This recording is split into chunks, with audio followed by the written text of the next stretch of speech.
जी आए ਨੂੰ प्यारे विद्यार्थियों 10th class the English the book English grammar chapter 6 use of tenses इस चैप्टर ਦੀਆਂ ਆਖਰੀ 3 ਐਕਸਰਸਾਈਜ਼ਸ 14, 15 ਐਂਡ 16 ਇਸ ਵੀਡੀਓ ਵਿੱਚ ਕਰਨ ਜਾ ਰਹੇ ਹਾਂ। ਸੋ ਤੁਸੀਂ ਸਾਰੇ ਨੋਟਬੁੱਕ ਅਤੇ ਪੈਨ ਲੈ ਲਓ, ਆਨਸਰਸ ਨੂੰ ਨੋਟ ਡਾਊਨ ਕਰ ਲਓ, ਪਰ ਬਾਅਦ ਵਿੱਚੋਂ ਇਹਨਾਂ ਐਕਸਰਸਾਈਜ਼ਸ ਨੂੰ ਬਿਨਾਂ ਦੇਖੇ ਆਪਣੇ ਆਪ ਕਰਨ ਦਾ ਅਭਿਆਸ ਜ਼ਰੂਰ ਤੁਸੀਂ ਕਰਨਾ ਹੈ ਤੇ ਐਕਸਪਲੇਨੇਸ਼ਨ ਨੂੰ ਬੜੇ ਧਿਆਨ ਦੇ ਨਾਲ ਸੁਣਨਾ ਹੈ। ਸੋ ਸ਼ੁਰੂ ਕਰੀਏ।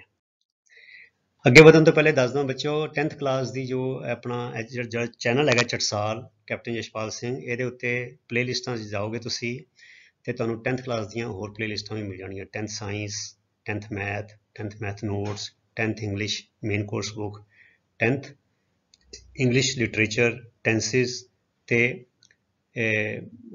ਹੋਰ ਜਿਹੜੇ ਆਪਣੇ ਮੈਥ ਦੇ ਕਨਸੈਪਟਸ ਹੈਗੇ ਨੇ ਉਹਦੀ ਵੀ ਤੁਹਾਨੂੰ ਮਿਲ ਜਾਏਗੀ, ਜਿਸ ਸਾਰੇ ਤੁਹਾਡੇ ਗਣਿਤ ਦੇ ਸਿਧਾਂਤ ਨੇ ਉਹਨਾਂ ਨੂੰ ਸਪਸ਼ਟ ਕੀਤਾ ਗਿਆ। ਸੋ ਸ਼ੁਰੂ ਕਰੀਏ। ਐਕਸਰਸਾਈਜ਼ 14 ਕਹਿੰਦੀ ਕਰੈਕਟ ਦੀ ਫੋਲੋਇੰਗ ਸੈਂਟੈਂਸਿਸ। ਬੱਚਿਓ ਇਹ ਐਕਸਰਸਾਈਜ਼ ਬੜੀ ਮਹੱਤਵਪੂਰਨ ਹੈ, ਇਹਨੂੰ ਬੜੇ ਧਿਆਨ ਦੇ ਨਾਲ ਕਰਨਾ ਹੈ ਤੇ ਇਹਦੇ ਵਿੱਚੋਂ ਸਵਾਲ ਕੋਈ ਨਾ ਕੋਈ ਜ਼ਰੂਰ ਪੇਪਰਾਂ ਦੇ ਵਿੱਚ ਹਮੇਸ਼ਾ ਆਉਂਦਾ ਹੈ। ਤੇ ਨਾਲੇ ਜਿਹੜੀ ਬੋਲਚਾਲ ਦੀ ਔਰ ਲਿਖਤੀ ਅੰਗਰੇਜ਼ੀ ਵਿੱਚ ਅਸੀਂ ਇਹ ਗਲਤੀਆਂ ਕਰਦੇ ਹਾਂ ਉਹਦੇ ਵਿੱਚ ਤੁਸੀਂ ਸੁਧਾਈ ਇਸ ਐਕਸਰਸਾਈਜ਼ ਦੇ ਅਭਿਆਸ ਨਾਲ ਤੁਹਾਡੀ ਹੋ ਜਾਏਗੀ।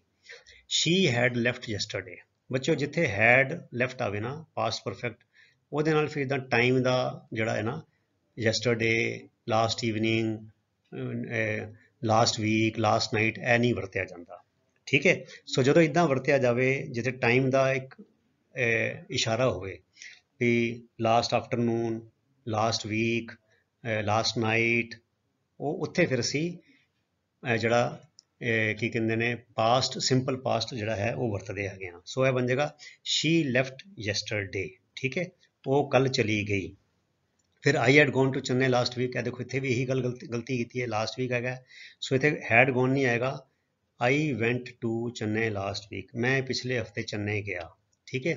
she is reading the Geetanjali for the last 6 days। ਬੱਚਿਓ ਜਦੋਂ ਇੱਥੇ ਟਾਈਮ ਦਾ ਹੋਵੇ for the last 6 days ਜਾਂ since morning, since Monday, since January, ਮਤਲਬ ਜਿਹੜਾ ਐਕਸ਼ਨ ਬੀਤੇ 'ਚ ਕਿਸੇ ਟਾਈਮ ਤੇ ਸ਼ੁਰੂ ਹੋਇਆ ਤੇ ਹੁਣ ਚੱਲਦਾ ਪਿਆ, ਉੱਥੇ ਫਿਰ ਪ੍ਰੈਜ਼ੈਂਟ ਕੰਟੀਨਿਊਸ ਟੈਂਸ ਨਹੀਂ ਆਉਂਦਾ, ਉੱਥੇ ਫਿਰ ਆਉਂਦਾ ਹੈ ਪ੍ਰੈਜ਼ੈਂਟ ਪਰਫੈਕਟ ਕੰਟੀਨਿਊਸ, ਠੀਕ ਹੈ। ਸੋ ਇਹ ਬਣ ਜਾਏਗਾ she has been reading the Geetanjali for the last 6 days, ਠੀਕ ਹੈ। she finished her work when I met her। ਜਦੋਂ ਬੱਚੇ ਦਾ ਕਲੌਜ਼ ਆਵੇ ਜਦੋਂ ਮੈਂ ਉਹਨੂੰ ਮਿਲਿਆ ਤੇ ਉਹਨੇ ਕੰਮ ਖਤਮ ਕੀਤਾ ਨਹੀਂ, ਉਹ ਉਦੋਂ ਕੰਮ ਖਤਮ ਕਰ ਚੁੱਕੀ ਸੀ।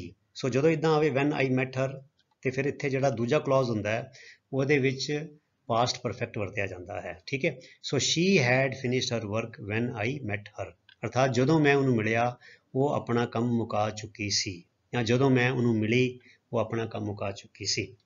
when I finished my dinner I shall read a book। ਹੁਣ ਇਹ ਵੀ ਗੱਲ ਨਹੀਂ ਬਣਦੀ, ਜਦੋਂ ਮੈਂ ਆਪਣਾ ਰਾਤ ਦਾ ਖਾਣਾ ਮੁਕਾਇਆ ਮੈਂ ਕਿਤਾਬ ਪੜ੍ਹਾਂਗਾ, ਨਹੀਂ ਇਹ ਗੱਲ ਨਹੀਂ ਬਣਦੀ, ਇੱਦਾਂ ਹੋਏਗਾ when I have finished my dinner I shall read a book। ਅਰਥਾਤ ਜਦੋਂ ਮੈਂ ਆਪਣਾ ਸ਼ਾਮ ਦਾ ਖਾਣਾ ਖਾ ਲਿਆ, ਮੁਕਾ ਲਿਆ, I shall read a book, ਮੈਂ ਕਿਤਾਬ ਪੜਾਂਗਾ, ਇੱਕ ਕਿਤਾਬ ਪੜਾਂਗਾ। ਅਗਲਾ ਆ ਗਿਆ the train left the station before I reached here। ਬੱਚਿਓ ਜਦੋਂ ਇਦਾਂ ਹੋਵੇ before ਵਾਲੇ ਜਿਹਦੇ ਕਲੌਜ਼ ਹੋਵੇ the train left the station before I reached, before, when, ਤੇ ਜਿਹੜਾ ਇਹ ਵਾਲਾ ਹਿੱਸਾ ਹੈ ਇੱਥੇ ਪਾਸਟ ਪਰਫੈਕਟ ਟੈਂਸ ਵਰਤਿਆ ਜਾਂਦਾ ਹੈ, ਠੀਕ ਹੈ। ਦੀ train head left the station before I reached there, ਅਰਥਾਤ ਮੇਰੇ ਉੱਥੇ ਪਹੁੰਚਣ ਤੋਂ ਪਹਿਲਾਂ ਗੱਡੀ ਸਟੇਸ਼ਨ ਤੋਂ ਜਾ ਚੁੱਕੀ ਸੀ, ਠੀਕ ਹੈ। ਆਈ ਲਿਵਡ ਇਨ ਚੰਡੀਗੜ੍ਹ ਸਿੰਸ 1978। ਬੱਚਿਓ ਜਦੋਂ ਇੱਥੇ ਸਿੰਸ 1978 ਵਰਤਿਆ ਜਾਵੇ, ਸਿੰਸ ਜਾਂ ਫॉर ਹੋਵੇ ਤੇ ਫਿਰ ਅਸੀਂ ਜਾਂ ਹੈਵ ਬੀਨ ਵਰਤਦੇ ਹਾਂ ਤੇ ਜਾਂ ਹੈਵ ਵਰਤਦੇ ਹਾਂ, ਠੀਕ ਹੈ।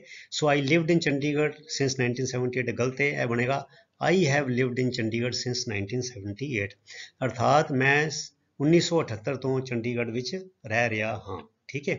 ਫਿਰ ਅਗਲਾ ਆ ਗਿਆ Edison has ਇਨਵੈਂਟਡ the gramophone. Edison ਨੇ, ਇਹ ਵੀ ਗਲਤ ਹੈਗਾ, ਹੈਜ਼ ਇਨਵੈਂਟਡ ਨਹੀਂ ਆਏਗਾ ਬੱਚਿਓ, ਆਏਗਾ ਐਡੀਸਨ ਇਨਵੈਂਟਡ ਦੀ ਗ੍ਰਾਮੋਫੋਨ। ਐਡੀਸਨ ਨੇ ਗ੍ਰਾਮੋਫੋਨ ਦੀ ਕਾਢ ਕੱਢੀ।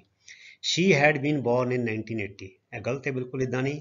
ਜਦੋਂ ਬੀਤੇ ਵਿੱਚ ਕੋਈ ਗੱਲ ਹੋਈ ਹੋਵੇ ਤੇ ਉੱਥੇ had been ਨਹੀਂ ਕਹਿੰਦੇ ਆਪਾਂ, she was born in 1980। ਉਸ ਤਰ੍ਹਾਂ ਹੀ ਹੈ ਜਿੱਦਾਂ she had left yesterday ਅਸੀਂ ਵਰਤਿਆ ਸੀ ਨਾ, ਤੇ ਉੱਥੇ ਸੀਗਾ she went yesterday, ਠੀਕ ਹੈ। she had left ਨਹੀਂ, she left yesterday। ਸੋ ਇੱਥੇ ਸੀਗਾ ਇੱਦਾਂ ਆਏਗਾ she was born in 1980, ਅਰਥਾਤ ਸਿੰਪਲ ਪਾਸਟ ਵਰਤਿਆ ਜਾਏਗਾ, ਪਾਸਟ ਸਿੰਪਲ ਟੈਂਸ, ਠੀਕ ਹੈ।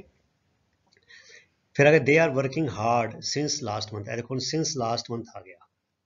मतलब किसी समय तो ਕੰਮ ਸ਼ੁਰੂ ਹੋਇਆ ਹੈ ਤੇ ਹੁਣ ਕਰਦੇ ਆ ਰਹੇ ਨੇ, ਤੇ ਇੱਥੇ ਫਿਰ ਸਿੰਪਲ ਜਿਹੜਾ ਪ੍ਰੈਜ਼ੈਂਟ ਕੰਟੀਨਿਊਸ ਟੈਂਸ ਨਹੀਂ ਵਰਤਿਆ ਜਾਏਗਾ, ਪ੍ਰੈਜ਼ੈਂਟ ਪਰਫੈਕਟ ਕੰਟੀਨਿਊਸ ਟੈਂਸ ਵਰਤਿਆ ਜਾਏਗਾ। So they have been working hard since last month.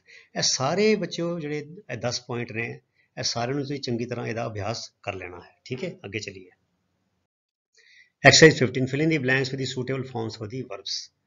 So bracket 'ਚ ਦਿੱਤੀਆਂ ਹੋਈਆਂ ਵਰਬਸ ਤੇ ਅਸੀਂ ਹੁਣ ਵਰਤਣੀਆਂ ਨੇ। She generally comes at 4 o'clock। ਉਹ ਆਮ ਤੌਰ ਤੇ, ਜਨਰਲੀ ਮੀਨ ਆਮ ਤੌਰ ਤੇ 4 ਵਜੇ ਆਉਂਦੀ ਹੈ। ਬਟ ਟੁਡੇ, ਪਰ ਅੱਜ, she will come at 6 o'clock। ਪਰ ਅੱਜ ਉਹ 6 ਵਜੇ ਆਏਗੀ। ਸੋ ਜਦੋਂ ਇਹਦਾ ਜਨਰਲੀ, ਯੂਜ਼ੂਅਲੀ ਵਰਤਿਆ ਜਾਵੇ ਤੇ ਫਿਰ ਅਸੀਂ ਪ੍ਰੈਜ਼ੈਂਟ ਟੈਂਸ ਸਿੰਪਲ ਵਰਤਦੇ ਹਾਂ। ਠੀਕ ਹੈ, ਤੇ ਫਿਰ ਇਹਨੂੰ ਜੀ she generally comes at 4 o'clock, ਉਹ ਆਮ ਤੌਰ ਤੇ 4 ਵਜੇ ਆਉਂਦੀ ਹੈ ਪਰ ਅੱਜ ਉਹ 6 ਵਜੇ ਆਏਗੀ। ਠੀਕ ਹੈ। Mohan is doing his homework now. ਇਸ ਵੇਲੇ ਮੋਹਨ ਆਪਣਾ ਹੋਮਵਰਕ ਕਰ ਰਿਹਾ ਹੈ। He usually does it at night. ਉਹ ਆਮ ਤੌਰ ਤੇ ਰਾਤੀ ਕਰਦਾ ਹੈ, ਪਰ ਇਸ ਵੇਲੇ ਉਹ ਹੁਣ ਕਰ ਰਿਹਾ ਹੈ। ਠੀਕ ਹੈ। For how many years have you been working here. ਸਵਾਲ ਹੈਗਾ, ਅਰਥਾਤ ਤੁਸੀਂ ਇੱਥੇ ਕਿੰਨੇ ਸਾਲਾਂ ਤੋਂ ਕੰਮ ਕਰ ਰਹੇ ਹੋ। ਫਿਰ ਅੱਗੇ ਨਾਲ ਆਪਣਾ ਦੱਸਦਾ ਹੈ, I have worked for 3 years. ਮੈਂ ਇੱਥੇ 3 ਸਾਲਾਂ ਤੋਂ ਕੰਮ ਕਰ ਰਿਹਾ ਹਾਂ। ਆਈ ਹੈਵ ਵਰਕਡ, ਠੀਕ ਹੈ, for 3 years. The fire had spread to the next house before the firemen arrived। देखो before, so ਇੱਥੇ ਆਏਗਾ past simple past ਤੇ ਇੱਥੇ ਆਏਗਾ past perfect। ਠੀਕ ਹੈ, ਅਰਥਾਤ ਅੱਗ ਬੁਝਾਉਣ ਵਾਲੇ ਜਿਹੜੇ ਆਪਣੇ ਕਰਮੀ ਸੀਗੇ, ਉਹਨਾਂ ਦੇ ਆਉਣ ਤੋਂ ਪਹਿਲਾਂ ਅੱਗ ਅਗਲੇ ਘਰ ਤੱਕ ਫੈਲ ਚੁੱਕੀ ਸੀ। He has taught in this school since 2002। 2002 ਤੋਂ ਉਹ ਇਸ ਸਕੂਲ ਵਿੱਚ ਪੜ੍ਹਾ ਰਿਹਾ ਹੈ। ਹੁਣ ਟੀਚਿੰਗ ਬੱਚੋ 24 ਘੰਟੇ ਕੰਮ ਨਹੀਂ ਚੱਲਦਾ। ਠੀਕ ਹੈ ਨਾ। ਸੋ ਸਕੂਲੇ ਬੰਦਾ ਜਾਂਦਾ ਹੈ, ਫਿਰ ਆ ਜਾਂਦਾ ਹੈ, ਫਿਰ ਛੁੱਟੀਆਂ ਵੀ ਆਉਂਦੀਆਂ ਨੇ, ਅਰਥਾਤ ਉਹ ਕੰਮ ਰੁਕ ਰੁਕ ਕੇ ਹੋ ਰਿਹਾ ਹੈ ਪਰ ਲਗਾਤਾਰ ਵੀ ਹੋ ਰਿਹਾ ਹੈ। ਸੋ ਉਦੋਂ ਅਸੀਂ ਫਿਰ ਹੀ ਹੈਜ਼ ਬੀਨ ਟੀਚਿੰਗ ਨਹੀਂ ਪੜਾਂਗੇ। ਹੈਜ਼ ਬੀਨ ਟੀਚਿੰਗ ਤਾਂ ਵਰਤਿਆ ਜਾਂਦਾ ਜਦੋਂ ਕੰਮ ਕੋਈ ਨਿਰੰਤਰ ਚੱਲਦਾ ਆ ਰਿਹਾ, ਪਰ ਉਹ ਪੜ੍ਹਾ ਤੇ ਰਿਹਾ, ਟੀਚਰ ਹੈ, ਅਰਥਾਤ ਉਹ ਸਕੂਲ 'ਚ ਟੀਚਰ ਹੈ 2002 ਤੋਂ। ਤੈਨੂੰ ਕਵਾਂਗੇ has taught. He has taught in this school since 2002, ਅਰਥਾਤ ਉਹ ਇਸ ਸਕੂਲ ਵਿੱਚ 2002 ਤੋਂ ਟੀਚਰ ਹੈ ਜਾਂ 2002 ਤੋਂ ਉਹਨੇ ਪੜ੍ਹਾਇਆ ਹੈ ਜਾਂ ਪੜ੍ਹਾ ਰਿਹਾ ਹੈ। ਠੀਕ ਹੈ, ਅੱਗੇ after the leave we shall decide to hold the meeting. ਅੱਛਾ, ਆਫਟਰ ਦੇ ਲੀਵ ਅਰਥਾਤ ਉਹਨਾਂ ਦੇ ਜਾਣ ਮਗਰੋਂ, ਆਫਟਰ ਦੇ ਲੀਵ ਉਹਨਾਂ ਦੇ ਜਾਣ ਮਗਰੋਂ we shall decide to hold the meeting. ਅਸੀਂ ਇਕੱਤਰਤਾ ਕਰਨ ਬਾਰੇ ਸੋਚਾਂਗੇ, ਇਕੱਤਰਤਾ ਕਰਨ ਬਾਰੇ ਫੈਸਲਾ ਕਰਾਂਗੇ। ਠੀਕ ਹੈ। Tagore wrote a number of poems. Tagore ਨੇ ਬਹੁਤ ਸਾਰੀਆਂ ਕਵਿਤਾਵਾਂ ਲਿਖੀਆਂ। I am wearing a hat today because it is very hot. ਮੈਂ ਅੱਜ ਟੋਪੀ ਪਾਈ ਹੋਈ ਹੈ ਕਿਉਂਕਿ ਬਹੁਤ ਗਰਮੀ ਹੈ। ਹੁਣ ਬੱਚੋ ਇਹਦੇ ਵਿੱਚ ਅਸੀਂ ਕਾਫੀ ਸਾਰੇ ਪੜ੍ਹ ਸਕਦੇ ਹਾਂ। ਮੈਂ ਦੇਖੋ ਇਹ ਸਾਰੇ ਐਗਜ਼ਾਮਪਲ ਲਿਖ ਦਿੱਤੇ ਨੇ। ਵਟ ਇਜ਼ ਸ਼ੀ ਗਿਵਿੰਗ ਹਿਮ। ਉਹ ਉਹਨੂੰ ਕੀ ਦੇ ਰਹੀ ਹੈ, ਅਰਥਾਤ ਕੱਲ ਪਰਸੋਂ ਆਉਣ ਵਾਲੇ ਦਿਨਾਂ 'ਚ ਕੁਛ ਘਟਨਾ ਹੋਣ ਵਾਲੀ ਹੈ ਤੇ ਉੱਥੇ ਮਤਲਬ ਕੋਈ ਇਵੈਂਟ ਹੋਣ ਵਾਲੀ ਹੈ ਤੇ ਉੱਥੇ ਉਹਨੇ ਉਹਨੂੰ ਕੋਈ ਤੋਹਫਾ ਦੇਣਾ ਹੈ। ਸੋ ਜਦੋਂ ਇਹਦਾ ਫਿਊਚਰ ਦੀ ਗੱਲ ਹੋਵੇ ਤੇ ਅਸੀਂ ਇਹਨੂੰ ਇੱਦਾਂ ਲਿਖ ਸਕਦੇ ਹਾਂ, ਵਟ ਇਜ਼ ਸ਼ੀ ਗਿਵਿੰਗ ਹਿਮ। ਠੀਕ ਹੈ, ਉਹਨੂੰ ਕੀ ਦੇਣ ਜਾ ਰਹੀ ਹੈ। ਵਟ ਹੈਜ਼ ਸ਼ੀ ਗਿਵਨ ਹਿਮ, ਉਹਨੇ ਉਹਨੂੰ ਕੀ ਦਿੱਤਾ ਹੈ। ਵਟ ਡਿਡ ਸ਼ੀ ਗਿਵ ਹਿਮ, ਉਹਨੇ ਉਹਨੂੰ ਕੀ ਦਿੱਤਾ। ਵਟ ਹੈਡ ਸ਼ੀ ਗਿਵਨ ਹਿਮ, ਉਹ ਉਹਨੂੰ ਕੀ ਦੇ ਚੁੱਕੀ ਸੀ। ਵਟ ਵਿਲ ਸ਼ੀ ਗਿਵ ਹਿਮ, ਉਹਨੂੰ ਕੀ ਦੇਗੀ। ਵਟ ਵਿਲ ਸ਼ੀ ਹੈਵ ਗਿਵਨ ਹਿਮ, ਉਹ ਉਹਨੂੰ ਕੀ ਦੇ ਚੁੱਕੀ ਹੋਏਗੀ। ਸੋ ਇਹਦੇ ਬਹੁਤ ਸਾਰੀਆਂ ਸੰਭਾਵਨਾਵਾਂ ਸੀਗੀਆਂ। ਸੋ ਮੈਂ ਸਾਰਿਆਂ ਦੇ ਵਿੱਚ ਅਲੱਗ-ਅਲੱਗ ਟੈਂਸਿਸ ਦੇ ਰੂਪ ਜਿਹੜੇ ਨੇ ਪਾ ਦਿੱਤੇ ਨੇ। ਇਹਨਾਂ 'ਚੋਂ ਤੁਸੀਂ ਕੋਈ ਵੀ ਇੱਕ ਚੁਣ ਕੇ ਲਿਖ ਸਕਦੇ ਹੋ। ਬਾਕੀ ਅਭਿਆਸ ਤੁਹਾਨੂੰ ਸਾਰਿਆਂ ਦਾ ਕਰ ਲਓ ਤੇ ਚੰਗੀ ਗੱਲ ਹੈ। The school bell rings at 9:30 AM every day. ਹੁਣ ਇਹ ਬੱਚੇ ਇੱਕ ਰੋਜ਼ ਹੋਣ ਵਾਲੀ ਚੀਜ਼ ਹੈ। ਸੋ ਉੱਥੇ ਅਸੀਂ ਸਿੰਪਲ ਪ੍ਰੈਜ਼ੈਂਟ ਜਿਹੜਾ ਹੈ ਉਹ ਵਰਤਦੇ ਹਾਂ। The school bell rings at 9:30 AM every day, ਅਰਥਾਤ ਸਕੂਲ ਦੀ ਘੰਟੀ ਰੋਜ਼ ਸਵੇਰੇ 9:30 ਵਜੇ ਵੱਜਦੀ ਹੈ। ਆਖਰੀ exercise fill in the blanks, use the correct form of the verbs given in brackets. So ਇਹ ਮੈਂ ਪੜ੍ਹ ਦਿੰਦਾ। As Mohan ran to jump over the ditch. Ditch ਹੁੰਦੀ ਖਾਈ। ਜਿਵੇਂ ਮੋਹਨ ਨੇ ਜਿਵੇਂ ਮੋਹਨ ਖਾਈ ਟੱਪਣ ਲਈ ਦੌੜਿਆ, ਹੀ ਸਲਿਪਡ, ਉਹ ਤਿਲਕਿਆ, ਐਂਡ ਟਵਿਸਟਡ ਹਿਜ਼ ਐਂਕਲ, ਅਤੇ ਉਹਨੇ ਆਪਣਾ ਜਿਹੜਾ ਗਿੱਟਾ ਸੀ ਉਹਨੂੰ ਮਚਕੋੜ ਲਿਆ। ਠੀਕ ਹੈ। We had to carry him home, ਸਾਨੂੰ ਉਹਨੂੰ ਚੱਕ ਕੇ ਘਰ ਲਿਆਣਾ ਪਿਆ। The doctor had just left and said that he would soon be all right.